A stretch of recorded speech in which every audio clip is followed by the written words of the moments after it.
Okay, let's talk about customizing your digital portfolio.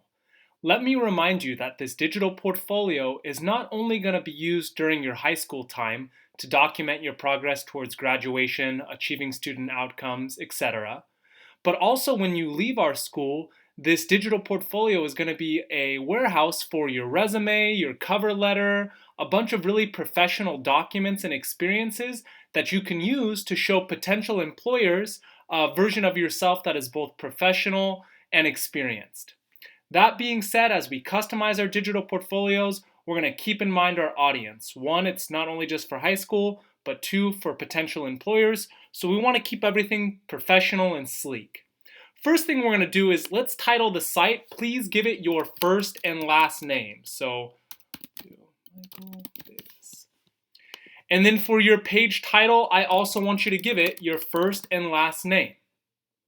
Once you've named it, don't worry about saving it. The nice thing about Google Sites, just like any other Google product, is it saves automatically. So each change that you make is saving as you go.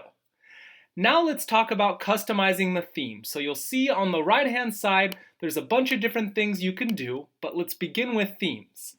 It begins by giving you the simple theme, and you can pick different color schemes. You can see that changes what's there.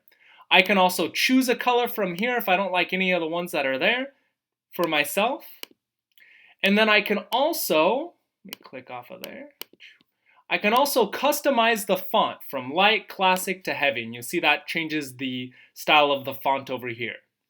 There are a bunch of different templates with a bunch of different color schemes, and you can customize and choose however you would like to, and then change the font as well. That's not the only way that you can customize your digital portfolio.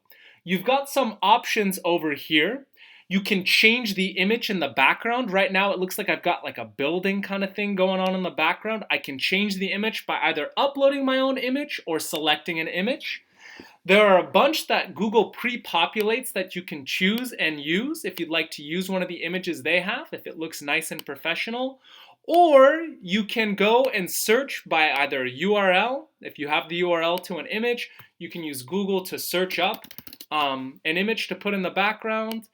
Put that one in there. You can also use your drive and your album if those seem to fit, okay? Now, once you've put an image in the background, you'll see there are these star-looking things right here.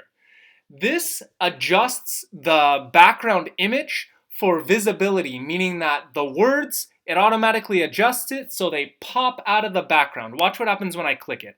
I can click it to turn it off, and do you see how it's kind of hard to read my name now? I can click it to turn it back on. If you put an image in the background and you are finding that it is difficult to read the words, I want you to make sure that the adjust for readability feature is turned on. Alright, there are a few more things I want to show you in terms of customization. You can go to header type and you can change it to make the banner larger. You can make it as it normally is, or you can just have it be the title if you don't want an image in the background. I personally like the way it looks with the banner because I feel like that looks professional. Okay, once you've picked your theme and you've customized it, don't feel like you're locked into this theme. You can change this at any time throughout your digital portfolio, including throughout this year or next year. Even when you graduate, if you want to change it to a different or more professional looking template, you can as well. But you want to pick one to work with that you feel like is a good starting point, because now that we've customized a little bit of this digital portfolio, we're going to start adding content to it.